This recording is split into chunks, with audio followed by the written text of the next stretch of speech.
Hey everyone, Tony Walsh here. Welcome back to the channel and another edition of Wednesday in the Word. It's springtime and it is great to be out here in God's creation. So I just decided I'm going to sit out here in the garden and video this while we talk about the Word. You know, most preachers, when they give a sermon, they'll give 2 or 3 points, and tell a couple of stories. So today, I'm going to give a couple of stories, to try to drive home the point, because the point may only be 1 or 2 sentences long, so I don't want to make a 45-second video, so I've got to drag this thing out, several minutes, so that way I can get that watch time. And I'm just kidding. It's not about the watch time. It's about spreading the gospel of Jesus Christ to anyone that hears this.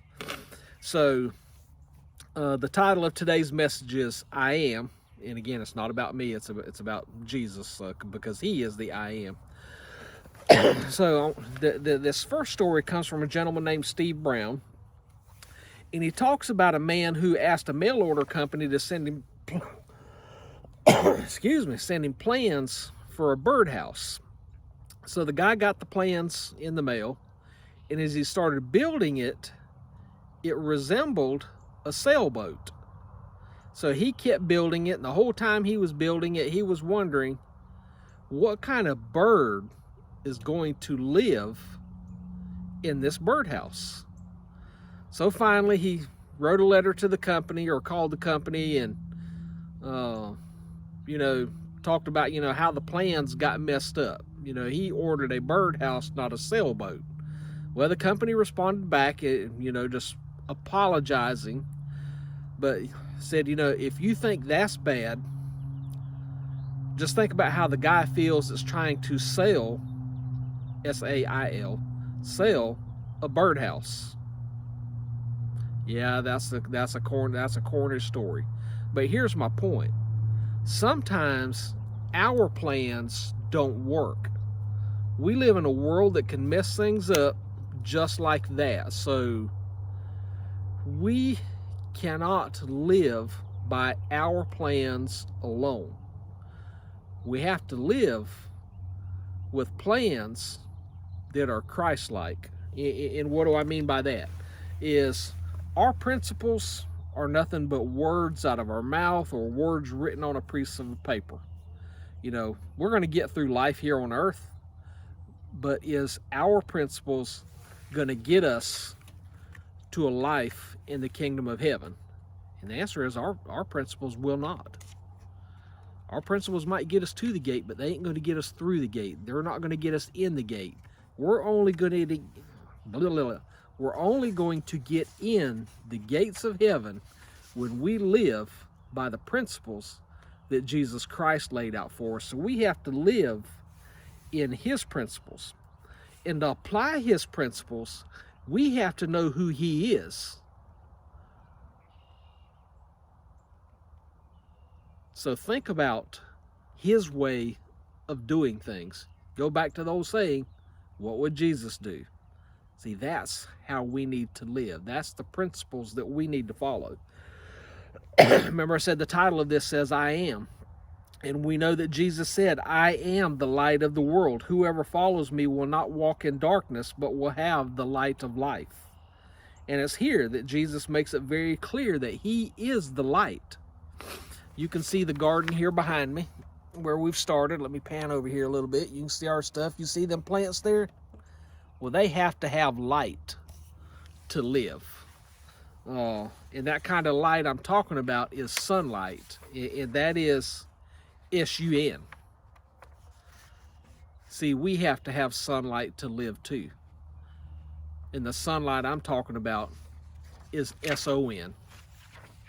So we need to make sure we have the light of Jesus Christ and apply his principles to our everyday life. The next story comes from a historian named Leonard Griffith, and he talks about Napoleon in a political prisoner named Charnay, that Napoleon had put in prison. And I don't remember the circumstances of Charnay going to prison. You know, back then, you know, if you said the wrong thing, you know, they'd put you in prison. And unfortunately, it's almost getting that way in our country today. We can say the wrong thing and, you know, somebody's up our behind because we've said something wrong about the wrong political figure. Social media platforms are bad about censoring what we said. So they don't put us in physical jail, but they'll put us in social media jail right quick like, or give us a strike anyways, you know, which is a bad slap on the hand.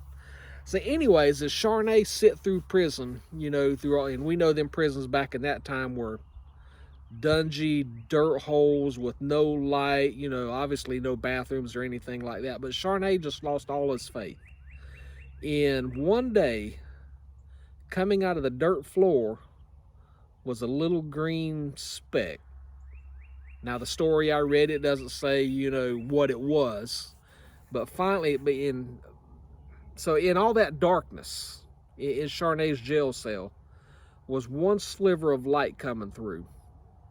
You know, and that flower grew from that ray of sunshine. So what's my point in that story? Is that even in the darkest time of your life, there is always a ray of light. And that ray of light, that sunlight, S-O-N light, is Jesus Christ. So even in our doom and gloom, look for the light of Jesus Christ. Because remember what I said a minute ago, even in darkness, Jesus will shine his light for you. Eventually, this story got back to Josephine, and she went to Napoleon, and Charnay got out of prison. But only because he had that hope. When that flower come through the dirt, Charnay's faith come back. So in your doom of gloom, look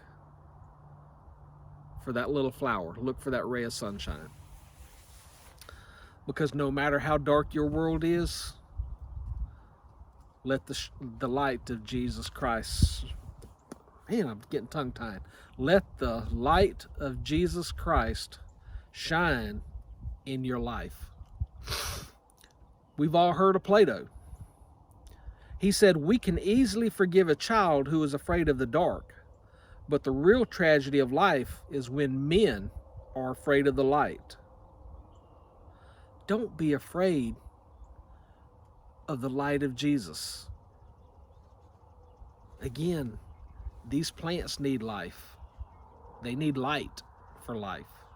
We do too. If we live in darkness, we're going to die. The death I'm talking about is an eternal death. We're all going to die here on earth. None of us are going to live to eternity on earth. When we die on earth, we're going to heaven or hell. So let the sun, the S-O-N,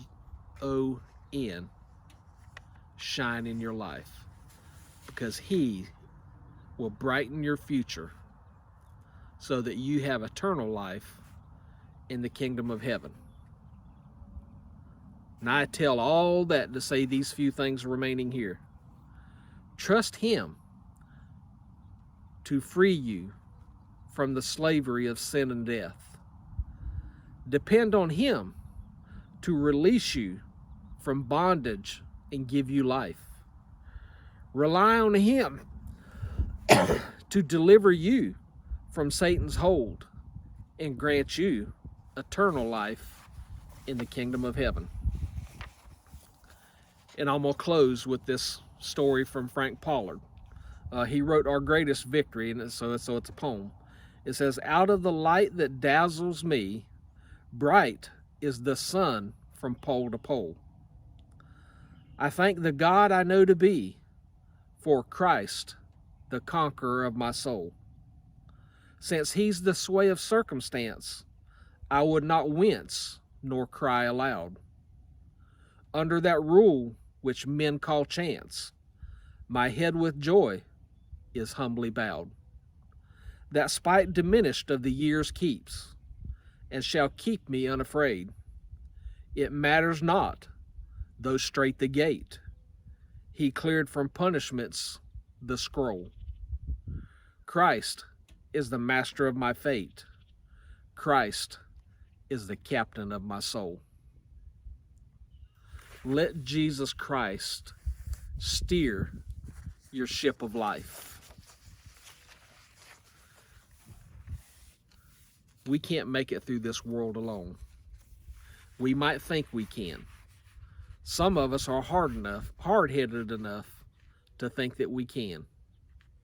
Remember, 3 fingers pointing back at me when I say that to you. I got nerve damage here. You see that finger stick out like I'm drinking tea? I have to force this finger. I can do these easy. That one there, I have to force that pinky finger closed. But let Jesus Christ captain your ship. Let him drive your life. Focus on him, and nothing else matters. That's our Wednesday in the Word video for today. I hope y'all have a blessed day, a blessed rest of the week. I hope to see you on my farm truck video Friday. So if you have a prayer request, leave it in the comments below. Send me an email. It's in my About section if you need someone that needs to be prayed for.